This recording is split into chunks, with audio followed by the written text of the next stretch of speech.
நம்புகிறோம் அமைச்சரே நம்புகிறோம். பிடிஆரை கேலி செய்த ராமசீனிவாசன். தமிழ்நாடு அமைச்சரவை மாற்றி அமைக்கப்பட்ட நிலையில் புதிதாக அமைச்சராக அறிவிக்கப்பட்டவர்கள் பதவியேற்கும் நிகழ்ச்சி சென்னை ஆளுநர் மாளிகையில் நடைபெற்றது. இந்த நிகழ்ச்சியில் அனைத்து அமைச்சர்களும் பங்கேற்ற நிலையில் தகவல் தொழில்நுட்பத்துறை அமைச்சர் பிடிஆர் பழனிவேல் தியாகராஜன் ஆப்சென்ட் ஆனார். குழு புகைப்படத்தில் பிடிஆர் இல்லாதது சர்ச்சையை கிளப்பியது.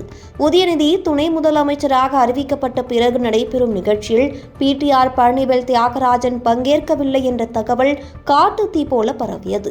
உடனடியாக மதுரையிலிருந்து சென்னை வந்தடைந்த பிடிஆர் உதயநிதிக்கு வாழ்த்து தெரிவித்தார். தமிழ்நாடு அமைச்சரவையை ஏற்கனவே கடுமையாக விமர்சித்து வந்தவர் பிடிஆர் பழனிவேல் தியாகராஜன்.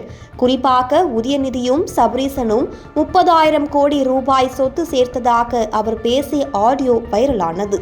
இதேபோல் மற்றொரு பேட்டியில் திறமையற்றவர்களை எல்லாம் அமைச்சராக்கினால் திமுக அரசு எப்படி சரியாக செயல்படும் என்ற குற்றச்சாட்டை வைத்திருந்தார். இந்த இரண்டு கருத்துக்களும் உதயநிதியை நேரடியாக தாக்குவதாக இருந்தது. இதையடுத்து அவரிடம் இருந்து நிதித்துறை பறிக்கப்பட்டு தங்கம் தென்னரசுவிடம் வழங்கப்பட்டது.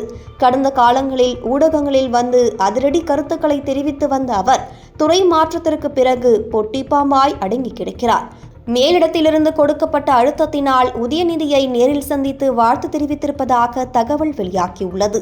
இந்த நிலையில் பிடிஆர் பழனிவேல் தியாகராஜனின் இந்த பரிதாப நிலையை பாஜக மாநில பொதுச் செயலாளர் ராமசீனிவாசன் கேலி செய்துள்ளார்.